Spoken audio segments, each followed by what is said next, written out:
Càng trang phiền trao bị chẳng thâu. Biết chẳng thâu là này có đo bùi nhẹ của ngoài đo dùng cái nia đồ nói miền xe mà thấy đồ tổ nia chung châu dùng về béo là đo dùng ngoài cái nia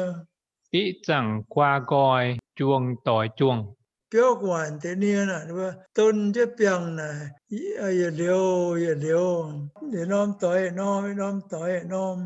Xin chiêm mạn nhàn miêu yàm hẳn. đồ đi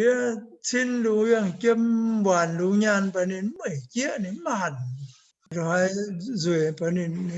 màn đến mọi